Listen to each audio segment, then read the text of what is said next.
Greetings, everyone. We are live. Thank you for joining us. Wendy will not be with us today. She is currently at, I don't know, 30,000 feet on an airplane. So we're going to talk about the year in review, even though the year isn't over with yet. But I don't know what much more will transpire between now and the first. So we're going to do a year in review today, and we'll get to that right after this.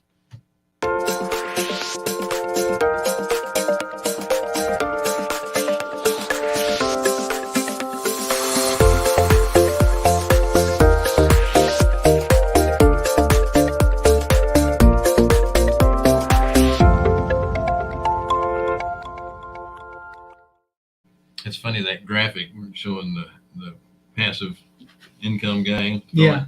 With all the money flying. I'm going, that looks kind of active to me. He makes so much money passively, he just actively throws it away. Is that what? Yeah, I guess that's the. So, by the way, welcome to the show. We are, what is the name of the show? I keep forgetting. It's Real Estate Investor Show. Hard money for real estate investors. We are Carolina Capital Management, private lenders in the Southeast for real estate professionals. If you have a project that you would like us to take a look at, please go to carolinahardmoney.com. Click on the Apply Now tab. If you're a passive investor looking for passive returns, we have a place for you as well. Click on the Accredited Investor tab. Don't forget to like, share, subscribe, hit the bell, and don't forget about Wednesdays with Wendy.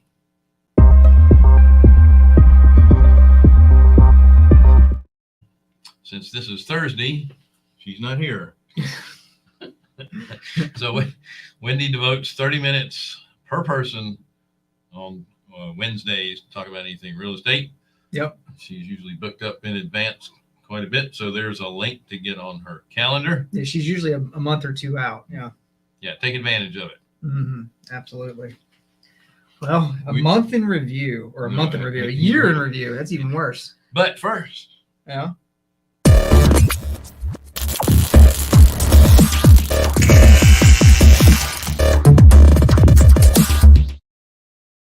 I always like freaking out our production group. I love that. Yeah, I mean, we'll get to the breaking news in a second, right. But yeah, I mean, just kind of an overarching cap. Like we got a lot going on. This year has been wow. It's just, yes, not to the same investor loan that would have got captured with 4.1% in January is capturing an 8.7% rate in December. I mean, that's a big swing. Yeah, and if you're, if you bought a piece of property and before you get it finished, and then the numbers don't work out for you, mm-hmm. You're going to have to readjust. Yeah, obviously. Yeah, I mean, I think if you $400,000 investment house, typically, you need about $1,800 of rental income at a 3.5% rate to cover it, and with the rates jumping where they are, now you need $2,700 in rents to cover the payment. Yeah, and rents, while increasing, didn't increase that much. Right. And they will eventually. But do you want to lose money until then? No. You always have to have cash flow. It has to cash flow, even if it's only $200 a month. Even if it's only $50, I mean, something. 200 is better than 50, but yeah, don't have a negative cash flow. Yeah. But like I said, in the long run, the rents will eventually outpace. Mm-hmm. And then, at some point, rates should come down, and then you can refinance and improve that. I love the certainty of the word should. Makes me think of that. Never know. What's that phrase? Don't should all over me. Don't should all over me. Nice. All right. But before we get to this year in review, we have a little bit of breaking news.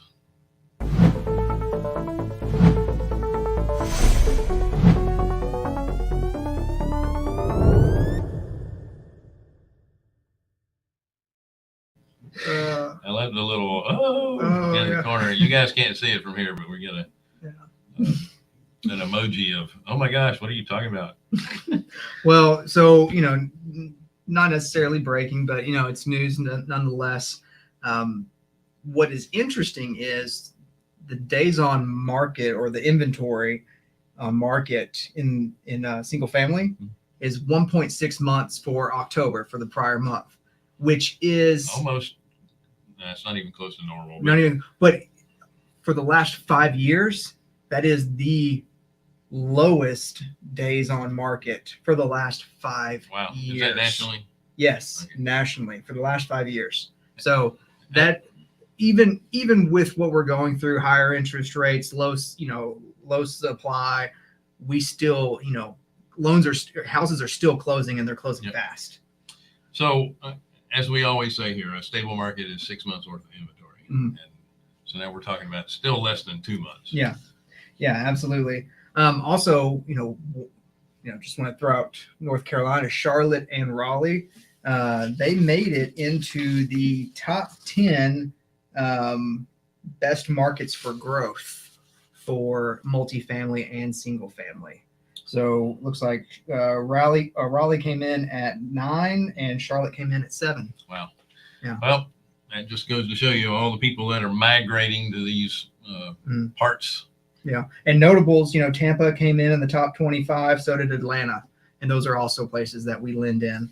Yeah. So, we love that. And then, the top 5 multifamily markets to invest in, just released by, who was it? Yardi Matrix. Number 1 is Atlanta. We get that. But number 4, Charlotte. Wow. Yeah. So, even with everything going on, it still rounds out the top 5 for markets to invest in multifamily. Yeah, I lived in Atlanta in the very late 70s and early 80s while I was going to school down there. And I was always told if you can't get a small business off the ground in Atlanta, you'll not be able to get a small business off the ground anywhere. That's true. There's a lot of small businesses in Atlanta. Because it was just a market that even in those high, that at that time there were high interest rate. We were in the middle of a recession as well. Yeah. And people were still very optimistic about, business growth in the Atlanta market. Mm-hmm. And that has really kind of translated into most of the Southeast because a lot of people are migrating here. You got anything else? Just, I thought it was interesting. Maybe you all will as well. I did not know exactly how many hours the average renter had to work to pay for their rent. Mm-hmm. It's 62 hours. Yeah, 62 and a half hours. For the month's rent? For the month's rent, they have to work 62 and a half hours to pay their month's rent, which that is up 6 hours more than it was before the pandemic. So, you have to work 6 more hours to live in the same place. I like, equating those things together. It's like, what is, we can say it costs $200 more, but, or it's, we like the expression of time, return in time, return on effort. You have to work 6 more hours to stay in the same place. Well, you think about that. If you're trying to qualify for a mortgage, your housing expense can't be more than what, 28%? Yeah, it's 28. Yeah, I think it's right. Brian, if Brian's listening, he'll maybe correct us. Yeah, he'll chime in. But I think it's in the 28% range. So that's much higher. 62 hours is much higher than what it's going to be to qualify for a mortgage. Yeah. So rents are going up higher than your affordability for buying a home. Yeah, and they'll say like rents have slowed down. They have the rate of appreciation or raising has slowed down, but they still rose over 7% year over year for October. Yeah, which is more than average, but slowing down. Okay, so let's talk about and I'm going to talk about single family prices first, or home appreciation for the year in review. This is the year in review.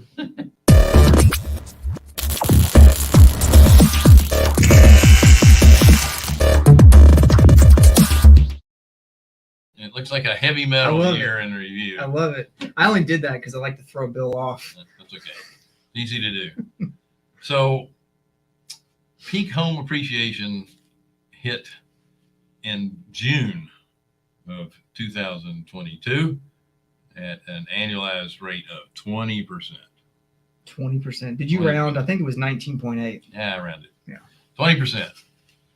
That's incredibly high. And as we always talk about here, unsustainable.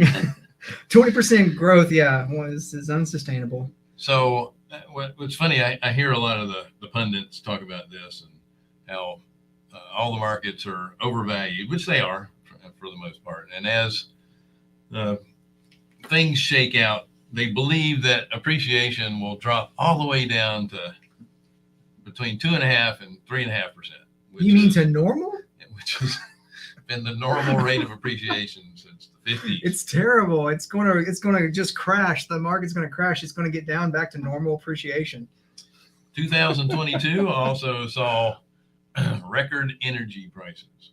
That is true. Yeah. Our fuel has gone through the roof, which means that's going to add pain to everything that we do. Yep. Everything. Yep.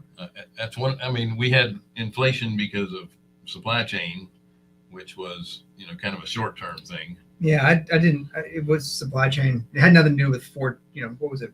Trillions of dollars. Was it 4.2 trillion being printed? Well, that didn't help. Yeah, but I mean, we did have inflation because we had a lot of people demanding stuff and we couldn't get it.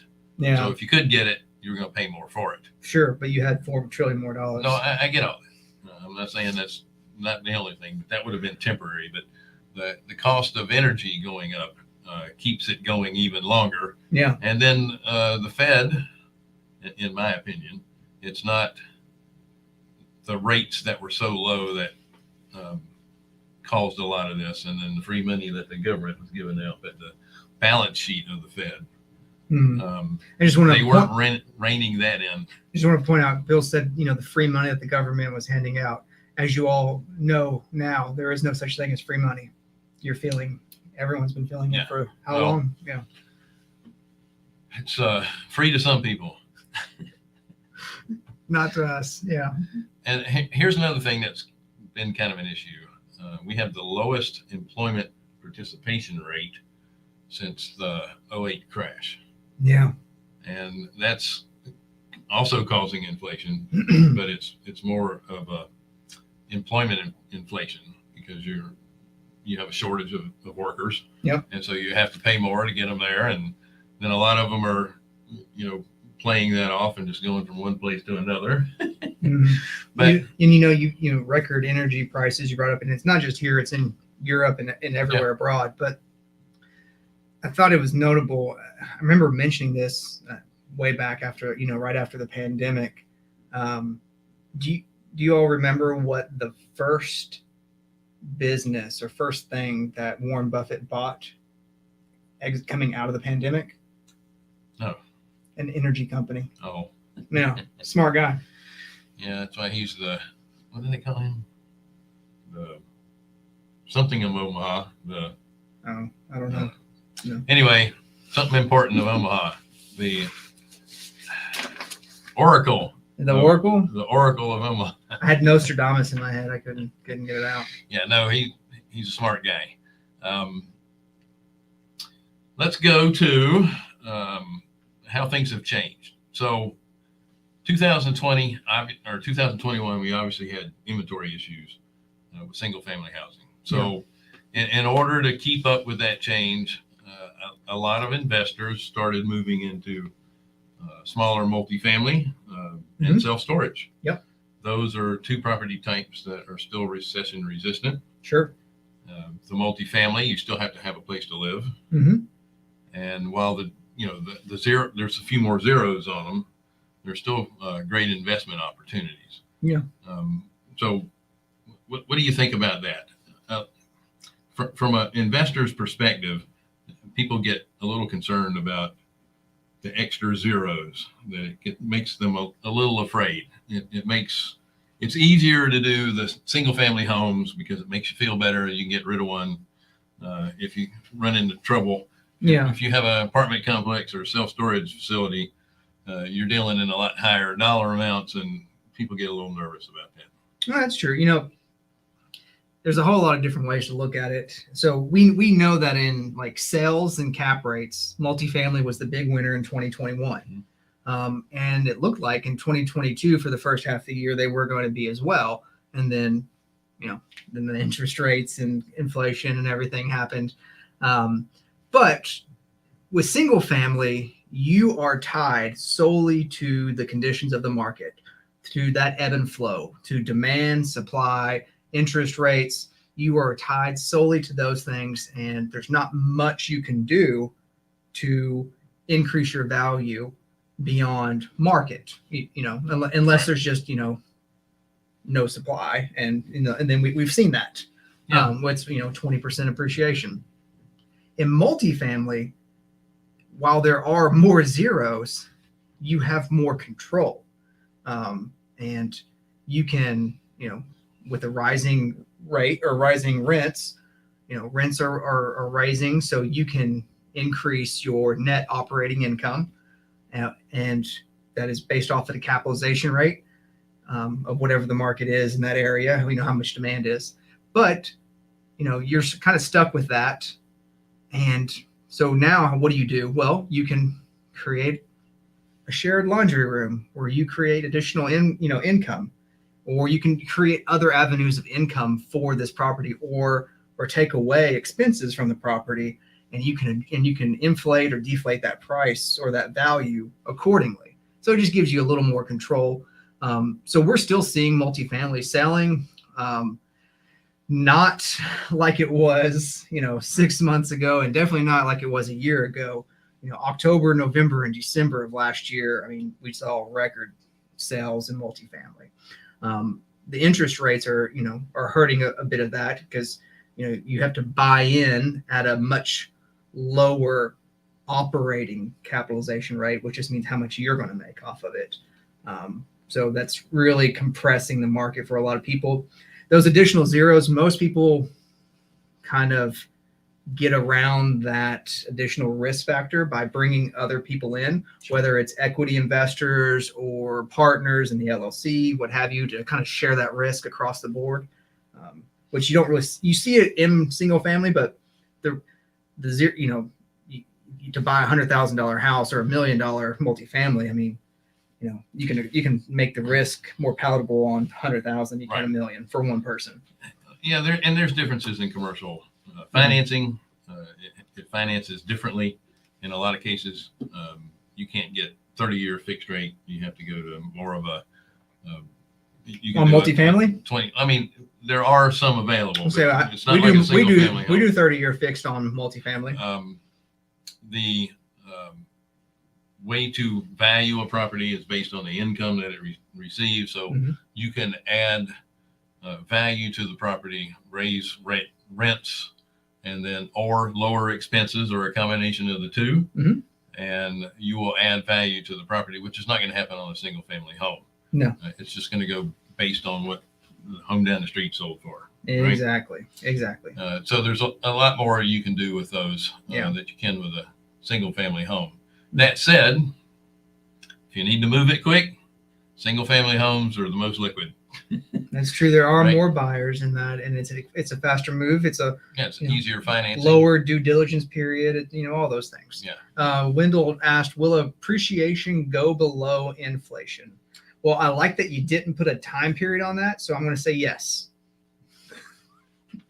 Well, the numbers for appreciation will go below the current inflation rate, but I don't know if they go below the inflation rate at the time they drop down to the lower single digits. Say that again to me. I'm not sure. I don't know that we'll have that high of inflation when I'm expecting appreciation at some point to be in the 5s to 6 range. Yeah. We may not have inflation at 5 or 6% when that occurs. Well, we could, but that's okay. It's Are you saying it'll all be that's above temporary. or below? What I'm saying is inflation may be in the 4s when we have appreciation in the 6s. But it could be that it goes into the 3s and we still have inflation in the 6s. It's not going to stay that way for long. Yeah. It will eventually bottom out. And again, if the home's appreciation rate, if you're buying single family homes for rental, it doesn't matter because it's about the cash flow. It's about the cash flow and what you bought in at. And, and Wendell, you already know this, the house does not care what it's worth. It Mhm. depends on the income that's coming in. It's all about the Yeah. money coming in. But yeah, I mean, in short, yes, appreciation will go below inflation. I mean, they ebb and flow, as Wendell knows. It was a great question. Yeah, it was an awesome question. But when is always it's not it's not really if, it's it's when, and no one really knows that. I'm also seeing, and this is just from me noticing, this is not scientific data. I've noticed a few self-storage facilities, the A-class property types. I'm noticing a lot more available tags on the doors versus locks. Okay. So vacancy rates are getting a little bit higher. I always wondered where you went in end. the afternoons. I guess you're Yeah. just I'm just perusing self-storage facilities. I'm gaping through the fence. ooh, available. Yeah. But I am seeing occupancy rates starting to drop a little bit in the self-storage. But That's okay. that's okay, because they've been if they're you're doing Class what A. they're Class A, and if they're doing what they're supposed to do, they've been pushing those rents Yeah. month after month, pushing them up, and now they have to bring them back down a little bit. Yeah. People will not change facilities if you move it up 10 or 20 bucks a year. Mm-hmm. But when you move it up 10 or 20 bucks every quarter, every month, some of them have gone. Yeah. I've seen some go like $5-10 a month. yeah, people say my $500 worth of stuff needs to go somewhere else. Mm-hmm. Yep, absolutely. But those are great markets to be in. We are going. It's all about me.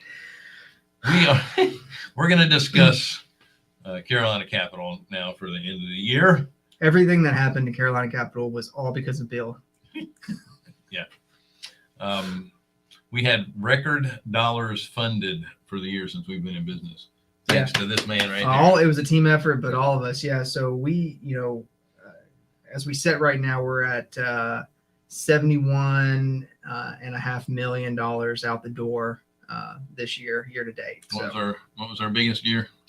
The biggest year before that Yeah. was like 36 million. Yeah. Yeah. So that was a big jump in a year. Yeah. So 2022 was really good to us. We also had the highest fund returns since 2017. And why I say since 2017, or why is it different? Why are the returns higher? Well, in 2017, we were charging a lot more for loans. You were charging a lot more, and you had less assets under management. That's true. So Thank you, Don. the fewer assets you have under management, the easier it is to organically produce higher returns. Right. The more money and more assets you have under management, the more difficult it becomes to produce those higher returns. And back then we didn't have a lot of competition. And during the end of 17 and the 18 and the 19, you had a lot more Wall Street firms coming into the hard money space. Yeah. And, we obviously had to get competitive because they were charging a lot lower rates because their money cost them nothing. I remember seeing someone advertising hard money at 5.5 or 5.75. It's like, wow. That right there is not very good management of your client's money. Well, and the risk is so much higher than a 5% interest rate. And here's the thing: they were probably returning to their investors a high single, low double-digit return, but they had that money levered 4 or 5 times. So when things change, like we just saw change, their investors are last in line to get their money, and all the creditors that they levered their money with are first. So now that said, with the proper leverage, you can have, and I'll give you a quick example. You have a fund that is loaning money on an apartment complex, right? Mm-hmm. And they can be giving the apartment complex market rates and still return their investors well above market. And if you want to find out about that, schedule a call with Bill, because this is the year in review. That's right. I won't get into it. All right. And then lastly, we have the highest amount of money under management now than we've had since we've been in business. Correct. And, yes. And this is not a sales pitch, but we could always use more. Always more. So, give the disclaimer real quick before I start throwing out some numbers. Yes, your mileage may vary. This is consult your attorney, read the PPM before you invest, invest wisely. Invest wisely, yes. So last year, our fund averaged 10.5% return to the investors. This year, through 3 quarters, it's done the same. And it's done the same with more money under management, or more assets under management. So we have, as a team, been able to absorb that money, additional capital, place it and manage it, and still meet or exceed the returns we were doing with less money. Right. And if you know anything about managing a fund, that's the difficult part. That is the very hard part of this. And Wendy, you, me, and then our team here, like everyone has done such a great job helping us, manage and place money. And we do great. it, and we do it without leverage. Correct. So we do not lever our fund at all. If something happens and investors in our fund need their money, they are the first in line to get it. There's no one in front of them. Right. And that's key. There's 2 reasons you don't want to lever your money. And one is that your investors are in second position, essentially. Yeah. And number 2, if you're investing with an IRA, the IRS doesn't like your IRA being levered, and they could charge you a UBIT tax on that as well. But if you're making high enough returns, you don't really care. It's just the filing that really gets you. Yeah, it's a pain. It's a pain. Well, but no, it's been a great year. Yeah. We started out, like I said, at the very beginning of this, we could do loans at 4.1% on a 30-year fixed. And now, we're looking at, mid to high 8s. There's some people even doing 9s and 10s on investor loans, bridge loans, and like fix and flip and new construction. You're still seeing, there's a few guys out there doing it, probably 8 to 10%, probably not many. Most people are going to be in that 10 to 14% range right now. Just because, like we have cost of funds, and then every risk profile above 0 gets assigned an interest rate above that. And, Sure. So as you move down the line, you get new construction. Right now, new construction is, unpredictable at best, and definitely, especially on the time frame. All right. So as an investor, I'm not worried at all in this market. We needed things to slow down because they were unsustainable. Mm-hmm. There's still plenty of opportunities out there. And another thing this type of market does is it shakes out the trees. It takes the people that were doing it part-time, the folks that were just looking at A to G TV. Yeah. It takes the real estate agents and brokers that were essentially part-time, and it allows the real professionals to handle the customers. Because like Don Harris. Yes. Yeah. It's a shame that the people that are just doing it part-time, a lot of times they don't have the number of transactions that they have gone through to get the experience not to make mistakes. Mm-hmm. And what it does, it reflects badly on the industry. Same thing would happen to, a new fix and flip person who gets into the industry and hasn't had the bumps and bruises or worked with a mentor to understand some of the mistakes that can happen. Mm-hmm. And it can give that industry, a bad name as well. Yeah, very So true. what's going to happen now, because things are a little bit tighter, it's the professionals that are going to be maintaining. And there's still, like I said, there's always going to be deals in any market. Mm-hmm. And the professionals know that whether the interest rate is 8% or 15%, it doesn't matter. It's how much risk can I tolerate and how much money will I make? And that's all that matters. And you make your money on the buy.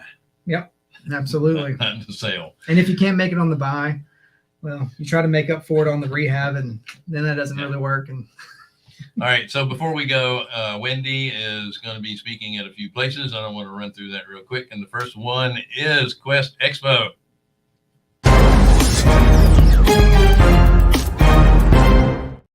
Oh, I'm sorry. QuestCon.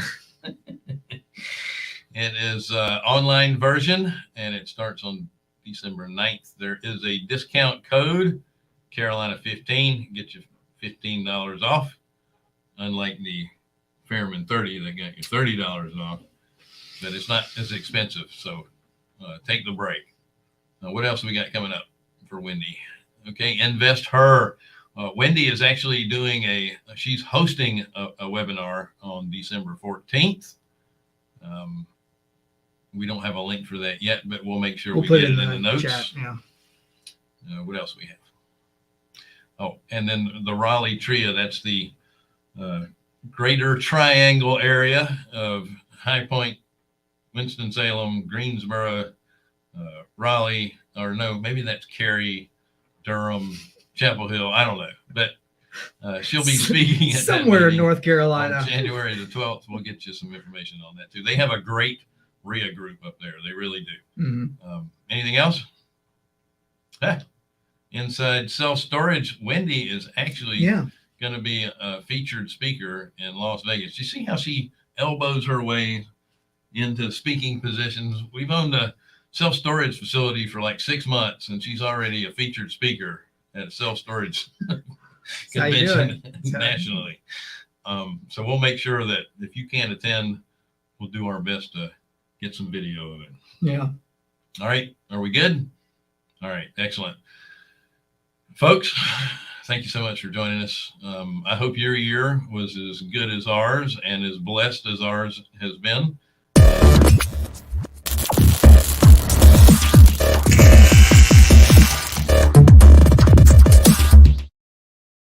Those are my favorite moments. He has got to get that thing in there, doesn't he? I think he's just messing with you right now.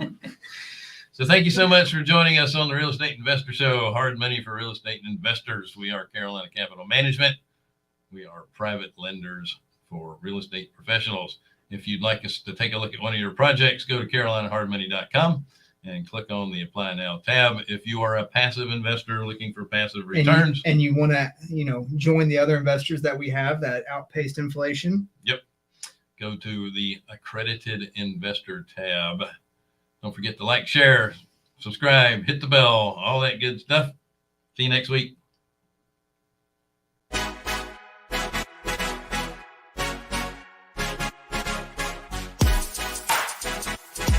Hey.